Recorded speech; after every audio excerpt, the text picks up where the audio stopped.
जंगले पासावान चीजो बनावा हो कैसे जाई हम भावनावा। जंगले पासावान चीजो बनावा हो कैसे जाई हम भावनावा। कैसे के जाई हो कैसे के जाई। अरे पाचल बाना कवनो आलांगावा हो कैसे जाई हम भावनावा।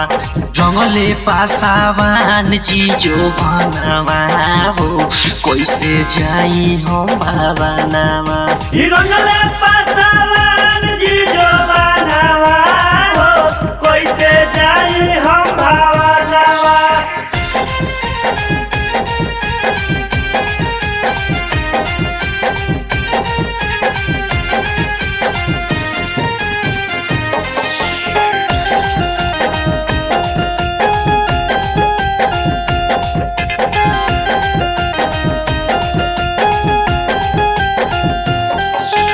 लाला का पियर का रंग काठारा में घोर के।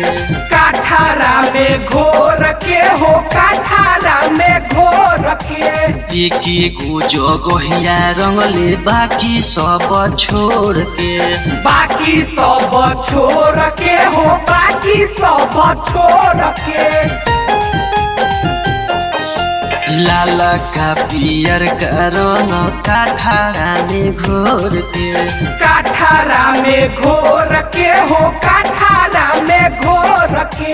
एक गो जगहिया रंगले बाकी सब छोड़ के। बाकी सब छोड़ के हो बाकी सब छोड़ के। लाले लाले भइल बतनवा हो कैसे जाई हम भावनावा। रंगले पासावान चीजो बनवा हो कैसे जाई हम भावनावा। कैसे के जाई हो कैसे के जाई। अरे पाचल बाना कवनो आलांगावा हो कैसे जाई हम भावनावा। जंगले पासावान चीजो बनावा हो कैसे जाई हम भावनावा।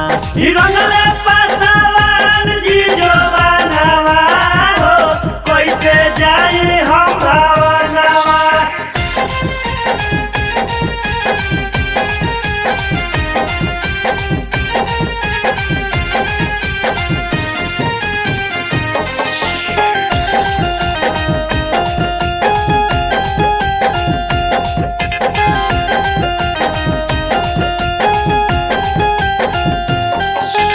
दीपक प्रेमी बारे बारा निरदइया।